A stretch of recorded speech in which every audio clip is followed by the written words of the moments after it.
So let's dive right in, and then Leo, we can bounce back and forth. If you have anything, just let me know. Let's talk Perfect. quickly about the benefits of the BRR, and then we'll dive into kind of a little bit more details. But why do Leo and I love the BRR strategy so much? For those of you who are not familiar, it's the buy, renovate, rent, refinance, and some people put another R in there and call it repeat. Um, but that's all it is. You're basically buying rental property, you're renovating it and renting it out, and then refinancing to pull your money back out. And we'll talk about how that's done. But the primary reason is that we're able to keep our money moving. When you traditionally buy a rental property, you put money in and then it's stuck in the property for a given period of time. We like to keep the money moving, obviously. And if we keep our money moving, we improve our return on investment, or ROI. We can buy more rentals faster. We can build our portfolio faster. There's less competition for rehabs. Most investors out there don't want to do or can't do what we do in terms of going in and improving a property, gutting it down to the studs. So there's just less competition for us, and we're only competing with a few investors that are out there. And for the biggest thing, I think for Leo, and you can tell me how you feel about this, the biggest thing for us is, we create a good chunk of equity right from day one. So most investors are buying property at market value. They're going out and buying a $500,000 property or $200,000 property, and it's worth $200,000 that day. What we're doing is we're going out and buying a property that's worth $200,000 that day, and we're putting $50,000 into it, and then 3 months later, it's worth $400,000. So right from the start, we're creating equity, not just waiting for it to, the debt to be paid down or the property to appreciate. I don't know if you had anything to add to that, Leor. Yeah, absolutely. I'd say the two big. I mean, there's two big factors for us with the BRRRR strategy. That's definitely number one. Is it's not only a cash flow play for us, but it's an equity play. Like you mentioned, we're coming in. We're actually not just riding market cycles, but we're forcing the appreciation through through the stabilization or through the construction process within the property. And then I'd say the second biggest thing that besides just creating the equity.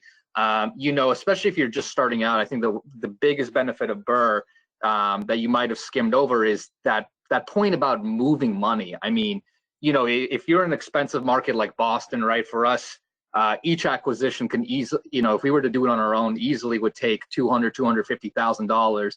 And unless you've got a big bank account, a very, very big bank account, it's hard to acquire a lot of properties, and really create a business out of it. So I call it the velocity of money is absolutely crucial with the BRRRR strategy.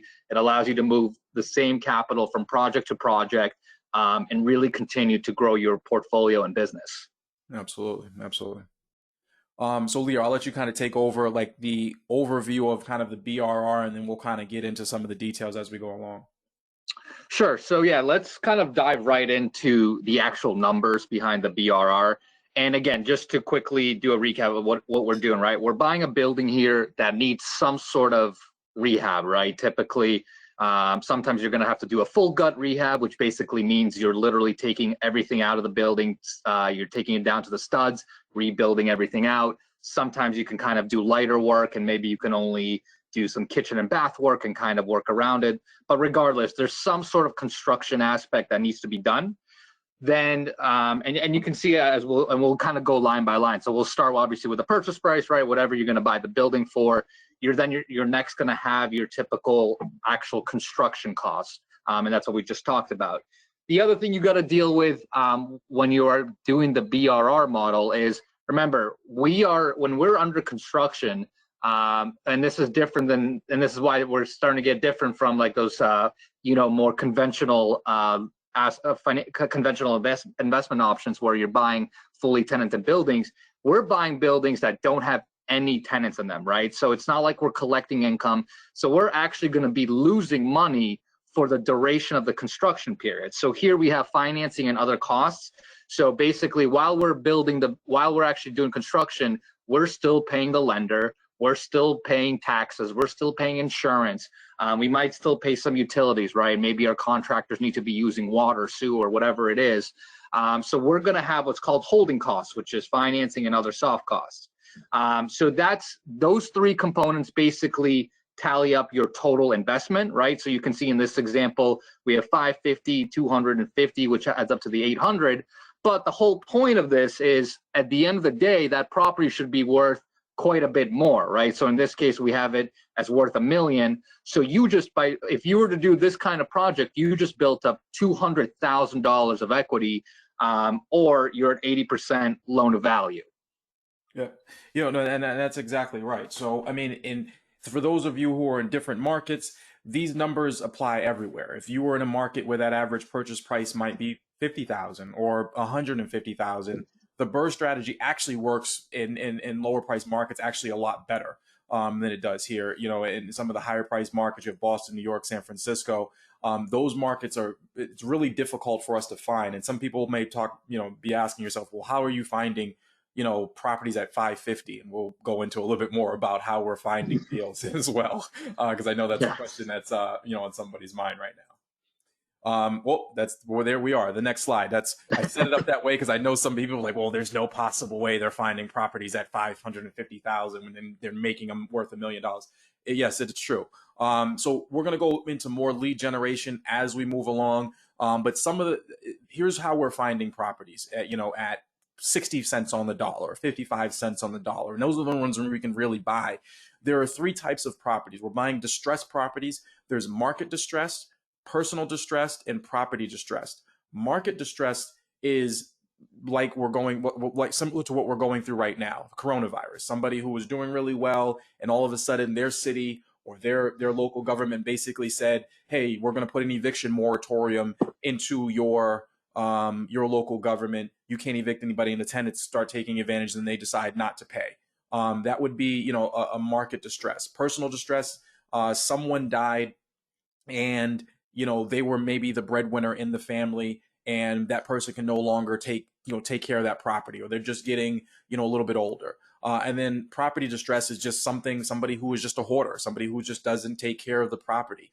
So those are a couple of examples of market distress, personal distress, and property distress, and that's what we're looking for. So specifically property distressed, we're looking for stuff with a failing roof. When you drive by a house and the roof is 9 different colors, that means somebody probably can't afford to fix the roof, so they're just patching it on multiple different occasions. Chip siding, broken windows, overgrown lawns, overgrown hedges. These things are going to be different in every single neighborhood, but a big indication here in the Northeast, where it can be 10 degrees on any given winter day, is old wooden windows. Anytime I see old wooden windows that look like they're going to, if there's a good wind, a good gush of wind, they're going to blow in, that's a good indication that person is probably going to end up selling at some point in the near future. There's only so long you can live in the Northeast like that. Uncollected mail, empty units, overgrown trash barrels. Specifically, I'll tell you one specific example. I was driving down the street 3 days ago, and there are for here we put our gas meters on the exterior of the house. In some cases, this one it was. There's a 3 gas meter bar on the exterior of the house. Clearly for a 3-family, but there was only 1 gas meter there, meaning that there was no gas or no gas running to the upper 2 units, meaning that person most likely lived on the first floor. The upper 2 units were empty. They weren't collecting rent from those other 2 units, probably because they were in disrepair. I'm immediately going to try to send a mailer, knock on the door, drop off my business card, and try to find those properties. So we'll talk a little bit more about different strategies and stuff like that. But those are kind of, and Lior is really the marketing and lead generation expert. So I'll let him go into more of that.